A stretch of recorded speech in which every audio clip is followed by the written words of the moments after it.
नमस्कार, स्वागत है आपका इवनिंग रिपोर्ट में। आपके साथ मैं हूं भुवन शर्मा। चुनावी मौसम के दौरान सभी सियासी दल वादों और दावों की झड़ी लगा देते हैं, लेकिन सबसे ज्यादा मुश्किलें तब सामने आती हैं जब सत्ता में आने के बाद विपक्ष और जनता सरकार से उन वादों का हिसाब मांगने लगती है।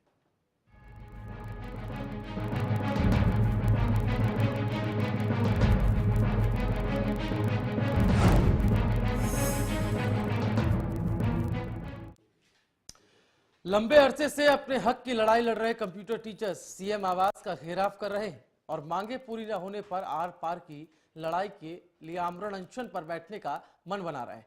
एक तरफ जहां प्रदेश में कंप्यूटर शिक्षा ठप पड़ी है, तो दूसरी तरफ शिक्षा देने वाले शिक्षक सड़कों पर भिक्षक नजर आ रहे हैं, जिससे हर हाल में नुकसान हरियाणा के भविष्य यानी कि प्रदेश में बेहतर शिक्षा का सपना संजोए बैठे स्कूली छात्रों का हो रहा है। ऐसे में सवाल उठना लाजमी है कि क्या प्रदेश को ऐसे मिलेगा तकनीकी ज्ञान। आज इसी मुद्दे पर विस्तार से चर्चा करेंगे, लेकिन उससे पहले आपको दिखाते हैं रिपोर्ट।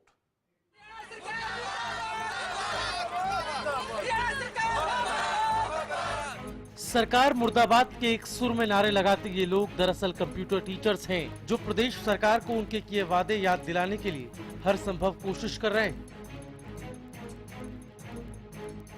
वही वादे जो चुनाव से ठीक पहले बीजेपी के वरिष्ठ नेताओं ने राजनीतिक मंच से उनसे किए थे। क्या रामविलास शर्मा, क्या अनिल विज और क्या कैप्टन अभिमन्यु, इन सभी नेताओं ने कंप्यूटर टीचर्स के मंच पर जाकर उनकी मांगों का खुले तौर पर समर्थन किया था। लेकिन शायद सत्ता हाथ आने के बाद वही बीजेपी नेता अब ऊंचा सुनने लगे, या यूं कहें कि कथनी और करनी में फर्क किसे कहते हैं, उसकी परिभाषा के सही मायने बता रहे हैं। हालांकि वादों और दावों पर फजीहत से आश्वासन का दौर आज भी जारी है, लेकिन उस वादे का क्या जो सत्ता में आते ही पहली कलम से कंप्यूटर टीचर्स को सरकार में समायोजित करने के लिए किया गया था। कंप्यूटर टीचर्स के धरने का आज 10वां दिन है, लेकिन सरकार अभी तक इस मसले का कोई हल नहीं निकाल पाई है। सरकार और कंप्यूटर टीचर्स के बीच लगातार हो रही बैठकें विफल साबित हो रही हैं और अब हताश निराश कंप्यूटर टीचर्स ने चंडीगढ़ स्थित सीएम आवास का घेराव भी किया। दरअसल कंप्यूटर टीचर्स की प्रदेश सरकार से कई मांगे हैं, जिनमें से मुख्य मांग है निजी कंपनियों को ब्लैकलिस्ट करने की, 1300 कंप्यूटर टीचर्स को पिछले 1 साल का वेतन मिलने की, सिक्योरिटी और प्रशिक्षण के नाम पर करोड़ों रुपए की ठगी बंद करने की, ईएसआई के नाम पर काटी गई राशि का लाभ मिलने की। हैरानी की बात है कि अगर सरकार को कंप्यूटर टीचर्स का मसला हल करने में आज दिक्कत आ रही है, तो उन्हें सपनों का संसार दिखाया ही क्यों गया। एक तरफ जहां प्रदेश में कंप्यूटर शिक्षा ठप पड़ी हुई है, तो दूसरी तरफ ये शिक्षक आमरण अनशन पर बैठने को मजबूर नजर आ रहे हैं। Bureau report, Haryana news. तो कंप्यूटर टीचर्स का इस संघर्ष कहां खत्म होगा, कब ये गतिरोध टूटेगा? कंप्यूटर टीचर्स लगातार विरोध कर रहे हैं, सरकार पर वादा खिलाफी का आरोप ये लगा रहे हैं, लेकिन सिर्फ आश्वासन के अलावा इन कंप्यूटर टीचर्स को अब तक कोई ठोस जो है जवाब सरकार की तरफ से नहीं मिल पाया है। ठोस आधार जो है सरकार कोई सामने नहीं रख पाई है, जिसके कारण टीचर्स अभी भी परेशान दिखाई दे रहे हैं। हमारे साथ एक कंप्यूटर टीचर्स इस बीच सुरेश नैन फोन लाइन पर हैं। सुरेश जी, बहुत स्वागत है आपका हरियाणा न्यूज में। धन्यवाद सर। अपनी मांगों को लेकर 10वां दिन अब कंप्यूटर टीचर्स के धरने को हो गया है। सवाल ऐसे में यह है कि आपकी मुलाकात कई बार शिक्षा मंत्री से भी हुई है, इस बीच सीएम के ओएसडी से भी आप मिले, सीएम से भी आपकी मुलाकात हुई, क्या कुछ रहा? आश्वासन दिया जाता है, लेकिन आपकी नाराजगी क्या है? जी जी सर, बताना चाहूंगा कि शिक्षा मंत्री से, मुख्यमंत्री से और अधिकारियों से भी कई बार बात हो चुकी है। उन्होंने मानना है कि कंपनियों ने घोटाले किए हैं, कंपनियों की जांच भी 3 बार हो चुकी है, लेकिन इंक्वायरी पर ही बात अटक जाती है। तो चलिए, लगता है संपर्क उनसे टूट गया। एक बार फिर से जुड़ने की कोशिश करेंगे। सुरेश नैन हमारे साथ जुड़े हुए थे, कंप्यूटर टीचर, जो बता रहे थे कि सरकार को हम ये बता रहे हैं कि जो कंपनियां हैं उन्होंने घोटाले किए हैं और अनियमितताएं वहां बरती जाती हैं, लिहाजा वो अपनी मांगों को लेकर सड़कों पर लामबंद हैं। आपको बता दें, जो मुख्य मांगे हैं कंप्यूटर टीचर्स की वो ये है कि सरकार में कंप्यूटर टीचर्स को समायोजित किया जाए, निजी कंपनियों को ब्लैकलिस्ट करने की मांग ये कंप्यूटर टीचर्स कर रहे हैं। करीब 1300 टीचर्स को पिछले 1 साल का वेतन नहीं मिला है, ये प्रमुख मांग कहीं ना कहीं इनकी है। सिक्योरिटी और प्रशिक्षण फीस के नाम पर ठगी को बंद किया जाए, ईएसआई के नाम पर काटी गई राशि का लाभ उन्हें दिया जाए और प्रदेश सरकार अपने किए सारे वादे जो चुनावी वक्त में किए गए थे उसको पूरा करे।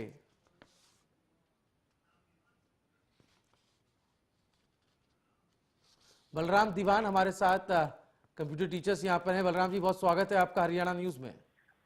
हाँ जी, धन्यवाद जी, धन्यवाद।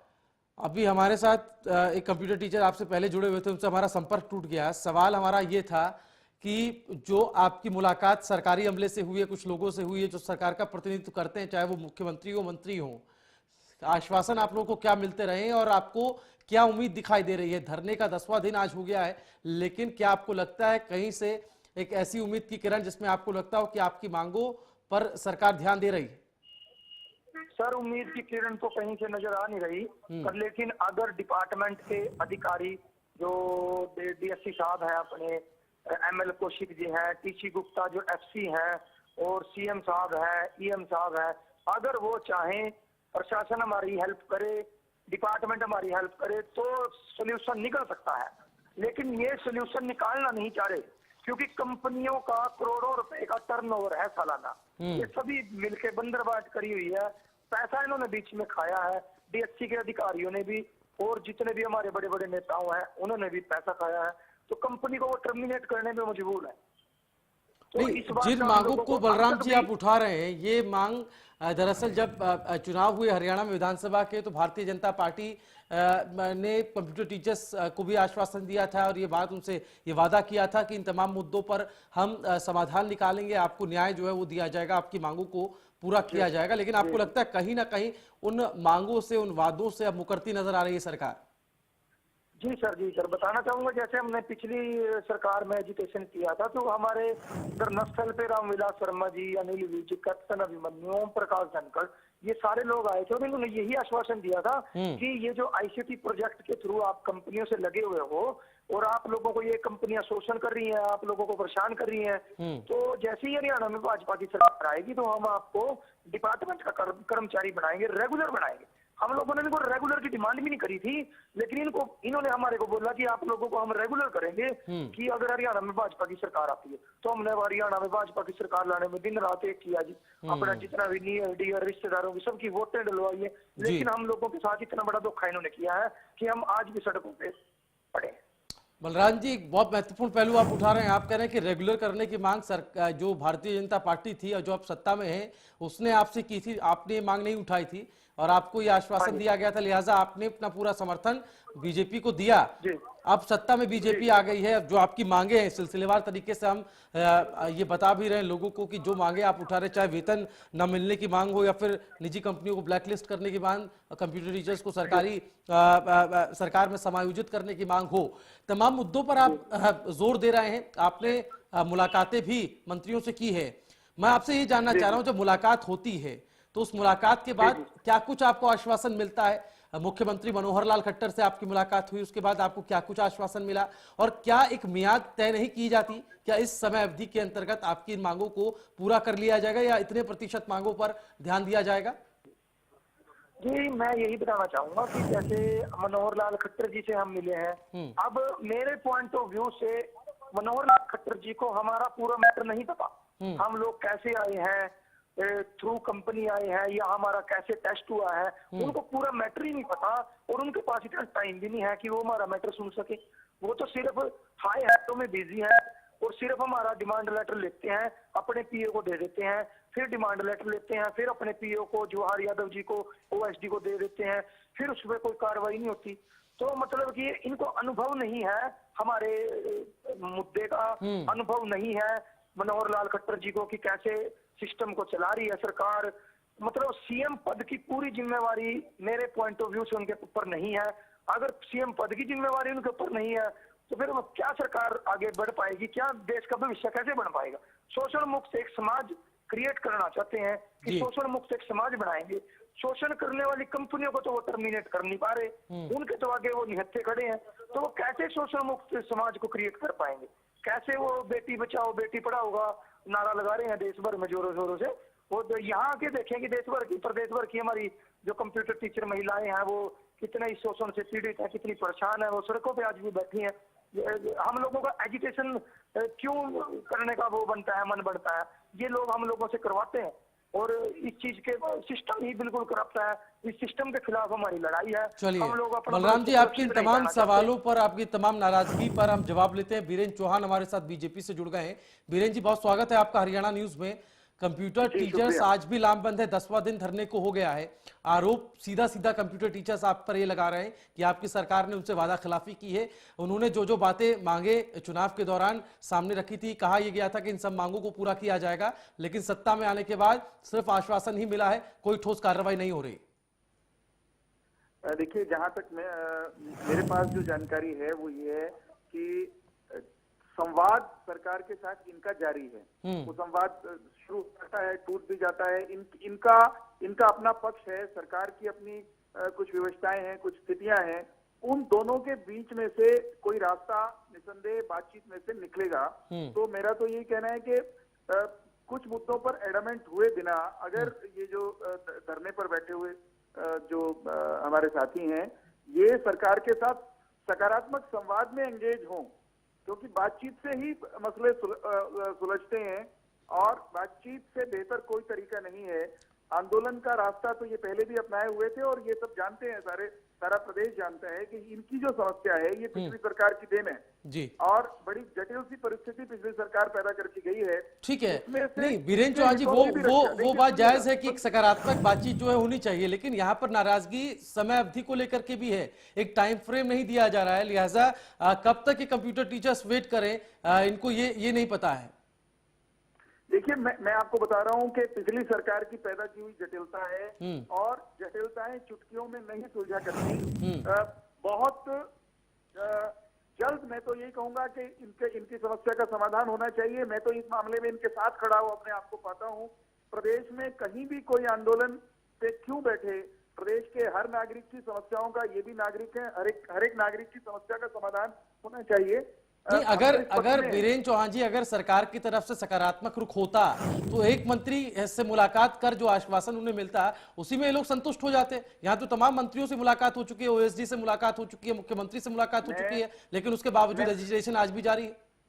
मैं फिर दोहराता हूँ कि चीजों को करने में समय भी लगता है और बहुत बार जटिलताएं कुछ इस तरह की होती हैं कि उनका निपटारा चट मंगनी पट ब्याह की तर्ज पे नहीं हो सकता, समय लगता है। परिस्थितियां कुछ इस तरह की हो सकती हैं, तकनीकी जटिलताएं हैं। दूसरा, बहुत बार जब इस तरह की स्थिति होती है तो जो हमारे आंदोलनकारी शिक्षक हैं, इनकी ये जिन शर्तों पर कुछ चीजों को चाहते होंगे, संभव है कि तत्काल एकदम उन शर्तों को यथारूप मानना तकनीकी रूप से संभव न हो। संभव है ऐसी स्थिति हो, क्योंकि मैं उससे सीधे तौर पर उस मामले से जुड़ा हुआ नहीं हूँ, इसलिए बारीकियों का मुझे आभास नहीं है। बीरेन चौहान जी, हम लोग भी कह रहे हैं कि तुरंत रूप से हर काम में टाइम लगता है, ग्रेजुअली कोई काम हो, क्रमिक तौर पर कोई काम हो तो पूरी तरीके से परफेक्ट काम होता है, लेकिन यहाँ पर सरकार एक टाइम फ्रेम तो देना, ये तो बताए कि कितना महीना कितने साल इस पूरे मामले को पूरी तौर पर निपटाने में लग सकते हैं।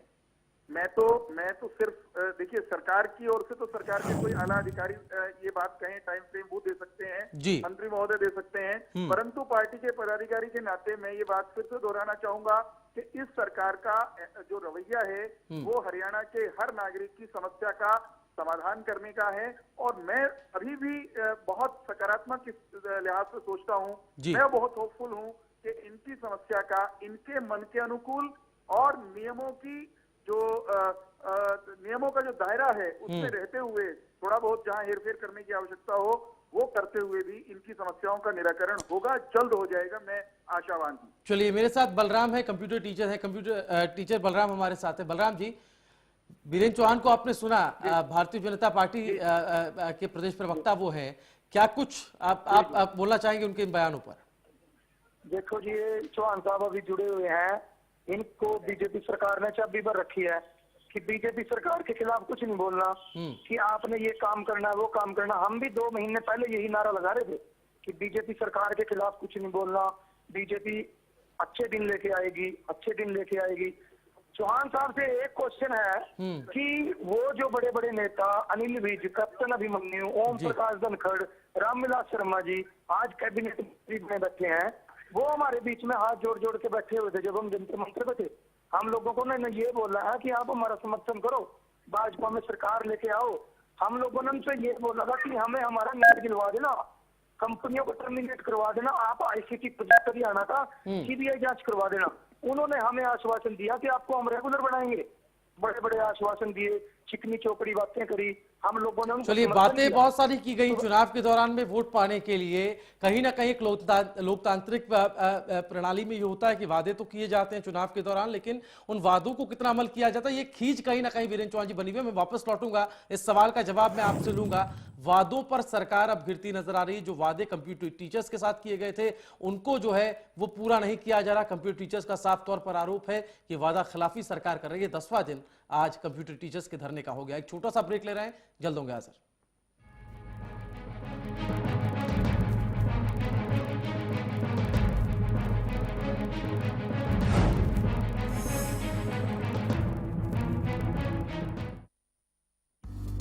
सिरसा में अब खत्म हुआ अंतर्राष्ट्रीय स्तर की शिक्षा का इंतजार।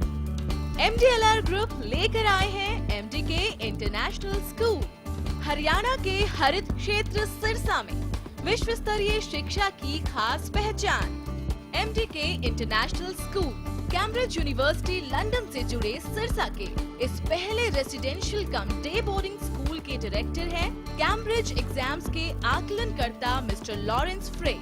विश्व स्तरीय शिक्षा के साथ MDK स्कूल में है एयर कंडीशन कैंपस और दूसरी आधुनिक जरूरी सुविधाएं, पुस्तकों से परिपूर्ण लाइब्रेरी और एक स्पेशियस कैफेटेरिया जिसमें बच्चों के लिए मिलेगा हेल्दी खाना। MDK इंटरनेशनल स्कूल की विश्व स्तरीय खेल एवं अन्य सुविधाएं आपके बच्चों का स्वास्थ्य एवं चहुमुखी विकास सुनिश्चित करती हैं। तारकेश्वरम धाम के नजदीक रानिया रोड सिरसा में। अधिक जानकारी के लिए संपर्क करें 9254136642 434445 या लॉग ऑन करें www.mdkinternationalschool.com। MDK international school, nurturing your future today. Haryana fresh शुद्ध घी का नाम बड़ा, शुद्धता की कसौटी पर खरा, घर के घी जैसा स्वाद मन भाए, जो भी खाए तंदुरुस्ती पाए। हरियाणा फ्रेश एगबाग शुद्ध घी, स्वाद घर के घी जैसा। हरियाणा फ्रेश शुद्ध घी। Largest campus, more than 1800 students, well-equipped workshops and labs, advanced courses,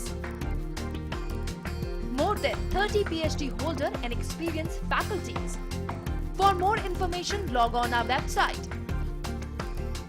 Contact us for admission. Arni University, bringing ambition in life. अंधकार से प्रकाश की ओर ले जाने का नाम है ज्योतिष, ऊर्जा के स्तर को बदलने का नाम है वास्तु। कौन सा रत्न देगा जीवन में उन्नति और तरक्की? लाल किताब और वेदों के वो कौन से खास उपाय हैं जिनके माध्यम से बदला जाए आपके भाग्य के सितारों को? बताऊंगा मैं आचार्य प्रदीप ज्योतिष, वास्तु और लाल किताब के इस खास कार्यक्रम।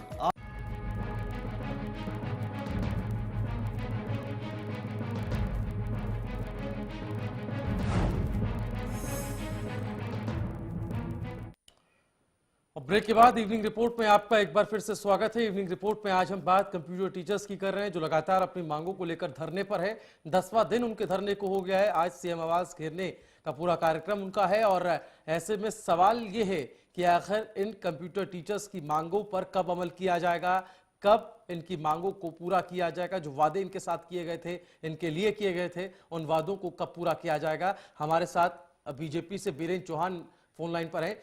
बीरेन जी, ब्रेक पर जाने से पहले जो सवाल थे, अमूमन ये सवाल ना सिर्फ कंप्यूटर टीचर्स बल्कि उन तमाम कर्मचारियों और प्रदर्शनकारियों के रहते हैं जो कि अपनी मांगों को लेकर ये कहते हैं कि उनको पूरा नहीं किया गया।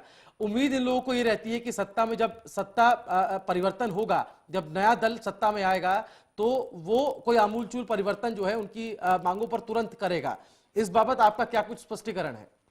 हम कोई इसमें स्पष्टीकरण देने की कोई नौबत नहीं है, आवश्यकता नहीं है। चीजें बिल्कुल शीशे की तरह साफ हैं। सरकार आई है बदलाव के नारे के साथ आई है। बदलाव सरकार की कामकाज के तौर तरीके में भी आया है, आ रहा है, और परिवर्तन हम लाने वाले हैं। हाँ, ये एक किसी चाबी भरने की बात कह रहे थे हमारे मित्र, तो निश्चित रूप से एक चाबी तो पक्के तौर पर वीरेंद्र सिंह चौहान को भी भरी हुई है और हमारे प्रत्येक कार्यकर्ता को भरी हुई है कि हरियाणा की जनता ने हमको 5 साल अपनी सेवा करने का अवसर दिया है, और उस सेवा के दायरे में ये हमारे कंप्यूटर वाले मित्र भी आते हैं। इनको सताया तो हुआ है पिछली सरकार ने, और ये थोड़े दिन संयम करके अपनी समस्याओं के निराकरण की प्रतीक्षा करने के बजाय इतनी जल्दी वो ऐसी भाषा बोलने लगे हैं जो स्वागत योग्य नहीं है। इनका प्रदर्शन करने का अधिकार है, डेमोक्रेसी है, इनके अधिकार पर कोई सवाल नहीं उठाना चाहते, परंतु इनको लॉजिकल होना पड़ेगा, संवाद का रास्ते खुले रखने पड़ेंगे और ऐसी भाषा बोलने से परहेज करना पड़ेगा जिससे कि बातचीत के दरवाजे बंद हो जाएं, क्योंकि डेमोक्रेसी में बातचीत के जरिए बड़ी सी बड़ी समस्याओं का समाधान हो वीरेंद्र चौहान जी, नहीं आपको नहीं लगता है जो मांगे कहीं ना कहीं इसके पीछे है? एक बड़ी मांग जो मैं आपको बता रहा हूं, 1300 टीचर्स जिनको पिछले 1 साल से वेतन नहीं मिला है, कहीं ना कहीं वो स्थिति तो उत्पन्न हो रही है ना, जो इन लोगों को मजबूर कर रहे हैं इस तरह की भाषा का इस्तेमाल करने के लिए। सुनिए, मैं इस बात के लिए, 1 साल से अगर इनको वेतन नहीं मिला तो उसके लिए आज की सरकार उत्तरदायी नहीं है जी। उस समय की सरकार उत्तरदायी थी। वो एक मान लीजिए हमारे लिए कोई चक्रव्यूह पैदा करके खड़ा कर गए, उसकी तकनीकी संकट उसके कुछ होंगे, उन संकटों से निकलने के लिए समय तो चाहिए कि नहीं चाहिए जी। चलिए ठीक है, अगर आप पिछली सरकार पर आरोप लगा रहे हैं तो हमारे साथ कांग्रेस से खजान सिंह इस वक्त फोन लाइन पर हैं। खजान सिंह जी, वीरेंद्र चौहान कह रहे हैं जो कंप्यूटर टीचर्स जिस पोजीशन पर आज खड़े हैं, जिस स्थिति में आज वो खड़े हैं, धरना 10वां दिन उनका हो गया धरने को लेकर के, आरोप मौजूदा सरकार पर लगेंगे, वाजिब सी बात है क्योंकि सत्ता में वो पार्टी है, लेकिन अब आपकी तरफ उंगलियां उठ रही है कि कांग्रेस की सरकार ने पिछले 10 सालों में कंप्यूटर टीचर्स की मांगों को अनसुना किया, उनके साथ भेदभाव बरता। देखिए सरासर गलत है, बिल्कुल आरोप तो इनका लगाना काम है, ये अपने डिलीवरी नहीं करते हैं, काम इन्होंने करना है और सरकार में ये बैठे हैं 3 महीने हो गए। मैं ये पूछना चाहता हूँ चौहान साहब से, हमारे विद्वान दोस्त हैं, ये मुझे ये बताएं भाई आपने उनकी समस्या grace you have to redress, आपने उनकी समस्या का समाधान करना है। आप देखिए आप 58 दिन से शीतला कॉलोनी में लोग धरने बैठे हैं, अनुसूचित जाति पिछड़ी जाति के लोगों के मकान तोड़ दिए, और यहाँ 58 दिन हो गए धरना बैठे, वहाँ 10 दिन से टीचर बैठे हुए हैं, और प्रदीप काठनी 1 महीने से सड़क पर बैठा हुआ है, प्रदीप काठनी को 1 महीने। ठीक है खजान सिंह जी, जो आप बात उठा रहे हैं कि सरकार ने क्या किया और सरकार क्यों नहीं कर रही है, इसका पक्ष रखने के लिए वीरेंद्र चौहान हमारे साथ हैं। वीरेंद्र जी बताएं। मैं सिर्फ ये देखिए, खजान सिंह जी एक बहुत गलत बात बोल गए, क्योंकि उनके पास बचाव का और कोई मुद्दा नहीं है जी। खजान सिंह जी ये बता दें आपके दर्शकों को, हरियाणा के लोगों को, या इन हमारे कंप्यूटर शिक्षकों को, क्या इनकी नियुक्ति करने के लिए भाजपा की सरकार थी साल भर पहले या उससे भी पहले?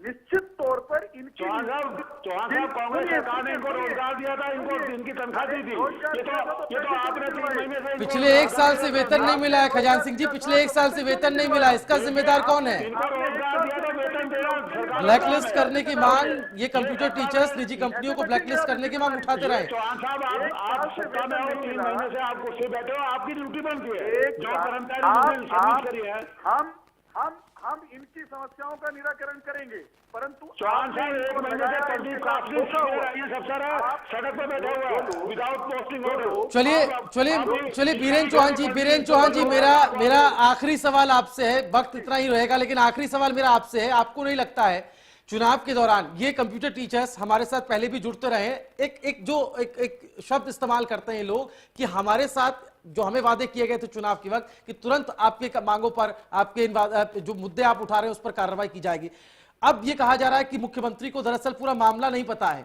उनके संज्ञान में पूरा जो उसकी हिस्ट्री है वो नहीं मालूम है उनको, उन तक वो जानकारी पहुंची नहीं है। तो क्या बीजेपी ने जब चुनाव के वक्त ये मुद्दा उठाया था और ये बात कही गई थी कि आपके मुद्दों को पूरा किया जाएगा, मांगों को पूरा किया जाएगा, क्या उस समय स्टडी नहीं किया गया था?